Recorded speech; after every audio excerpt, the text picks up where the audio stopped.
ಬಸವನಗೌಡ ಪಾಟೀಲ್ 14 ಬೆಳಗ್ಗೆ ಬೆಂಕಿ ಹಚ್ಚ ಕಾರ್ಯಕ್ರಮ ಮಾಡ್ತಾರೆ. ಆಯಪ್ಪನ ಯಾಕೆ ಮಾಡಬಾರ್ದು ಇವರು? ಸಿ ಟಿ ರವಿ ಅವ್ರನ್ನ ಯಾಕೆ ಮಾಡಬಾರ್ದು? ವಿರೋಧ ಪಕ್ಷದ ನಾಯಕ ಅಶೋಕ್ ಅವ್ರನ್ನ ಯಾಕೆ ಗಡೀಪಾರು ಮಾಡಬಾರ್ದು? ವಿಜೇಂದ್ರನ ಯಾಕೆ ಗಡೀಪಾರು ಮಾಡಬಾರ್ದು? ಅಂದರೆ ಗಡೀಪಾರ ಏನು ಸರ್, ರಾಜ್ಯದಿಂದ ಪಾರೆ ಮಾಡಬೇಕು ಮುತಾಲಿಕ್ ಎಲ್ಲೆಲ್ಲಿ ಬೆಂಕಿ ಇಕ್ತಾನೆ, ಏನೇನು ಮಾತಾಡ್ತಾನೆ ಅಯ್ಯಪ್ಪ, ಲವ್ ಜಿಹಾದ್ ಅಂತ ಅದಂತೆ ಇದಂತೆ. ಯಾವ ಸಂವಿಧಾನದ ಕಡೆ ಯಾವ ಜಾತಿ ಧರ್ಮಗಳು ಕೂಡ ಅಷ್ಟು ಏನು ಇಂಪಾರ್ಟೆನ್ಸ್ ಕೊಟ್ಟಿಲ್ಲ. ನಾವೆಲ್ಲ ಭಾರತದ ನಾಗರಿಕರು ಅಂತ ಹೇಳಿ ತಿಮ್ರೋಡಿ ಅವ್ರನ್ನ ಗಡೀಪಾರು ಮಾಡಬೇಕು ಅಂತ ಹೇಳ್ಬಿಟ್ಟು ಎಲ್ಲ ಕಡೆಯಿಂದ ಪ್ಲ್ಯಾನ್ಗಳು ಆಗ್ತಾ ಇತ್ತು. ಏನೇನಾಯಿತು, ಏನೇನಾಗಿತ್ತು ಮುಂಚೆ ಎಲ್ಲ?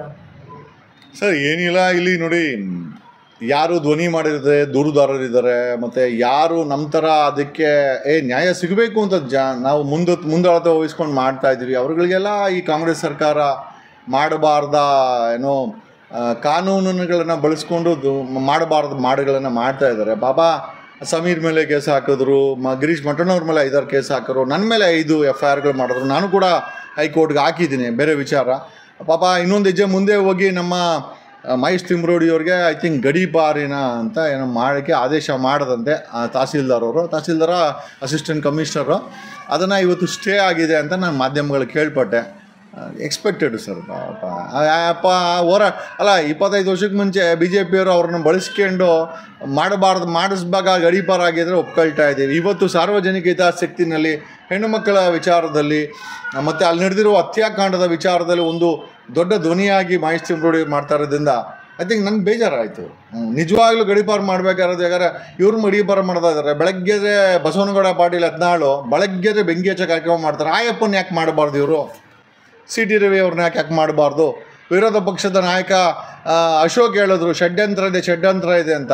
ಇದೇ SIT ಮುಖ್ಯಸ್ಥರು ಷಡ್ಯಂತ್ರಕ್ಕೆ ನಮ್ಗೆ ಯಾವುದೇ ಸಾಕ್ಷಿ ಸಿಕ್ಕಿಲ್ಲ ತನಿಖೆಯಿಂದ ಅಂತೇಳಿ ಹೈಕೋರ್ಟ್ಗೆ ಅಫಿಡೇವಿಟ್ ಹಾಕಿದ್ದಾರೆ. ಯಾಕೆ ಅಶೋಕ್ ಅವ್ರನ್ನ ಯಾಕೆ ಗಡೀಪಾರು ಮಾಡಬಾರ್ದು, ವಿಜೇಂದ್ರನ ಯಾಕೆ ಗಡೀಪಾರು ಮಾಡಬಾರ್ದು? ಹಾಗಾಗಿ ಐ ಥಿಂಕ್ ಸರ್ ಕಾನೂನಿದೆ, ಅದೇ ಹೇಳ್ತಾರಲ್ಲ ದುರ್ಬಲರ ಮೇಲೆ ಕಾನೂನು ಬಳಕೆ ಅಂತಂಗೆ.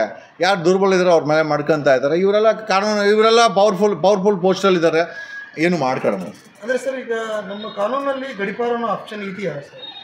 ಅಲ್ಲ ಸರ್, ಅದೇ ಡಿಸ್ಟರ್ಬೆನ್ಸ್ ಆಗುತ್ತೆ ಅಂತ ಮಾಡ್ಬೋದು. ಹಂಗೆ ಮಾಡೋದಾಯಿತು ಅಂತಂದರೆ ಗಡೀಪಾರ ಏನು ಸರ್, ರಾಜ್ಯದಿಂದ ಪಾರೆ ಮಾಡಬೇಕು ಮುತಾಲಿಕ್ ಎಲ್ಲೆಲ್ಲಿ ಬೆಂಕಿ ಇಕ್ತಾನೆ, ಏನೇನು ಮಾತಾಡ್ತಾನೆ ಅಯ್ಯಪ್ಪ, ಲವ್ ಜಿಹಾದ್ ಅಂತ ಅದಂತೆ ಇದಂತೆ. ಯಾವ ಸಂವಿಧಾನದ ಕಡೆ ಯಾವ ಜಾತಿ ಧರ್ಮಗಳು ಕೂಡ ಅಷ್ಟು ಏನು ಇಂಪಾರ್ಟೆನ್ಸ್ ಕೊಟ್ಟಿಲ್ಲ. ನಾವೆಲ್ಲ ಭಾರತದ ನಾಗರಿಕರು ಅಂತ ಹೇಳೋದು. ಇಲ್ಲೂ ಕೂಡ ಜಾತಿ ಧರ್ಮಗಳ ಬಗ್ಗೆ ಪ್ರಸ್ತಾಪಗಳಿಲ್ಲ. ಅದ್ರ ಮೇಲೆ ಜೀವನ ಮಾಡಬೇಕು ಅಂತ ಎಲ್ಲೂ ಇಲ್ಲ. ಅದನ್ನು ಬಳಕೆ ಮಾಡಿಕೊಂಡು ರಾಜಕೀಯ ಮಾಡಬೇಕು ಅಂತ ಇರಲಿಲ್ಲ. ಆ ದಿನ ಬೆಳಗ್ಗೆ ಇವ್ರುಗಳನ್ನ ನೋಡ್ತೀವಿ. ಇವನ್ನೆಲ್ಲನೂ ರಾಜ್ಯದಿಂದ ಪಾರು ಮಾಡಬೇಕು. ಗಡಿಯಲ್ಲ ಸರ್, ರಾಜ್ಯದಿಂದನೇ ಪಾರು ಮಾಡಿ, ರಾಜ್ಯದ ಗಡಿಯಿಂದನೇ ಬಿಸಾಕಬೇಕು. ಅವರನ್ನು ಎಲ್ಲಿ ಬಿಸಾಕ್ತಾರೆ ಇವರು ಸರ್ಕಾರ? Yes sir.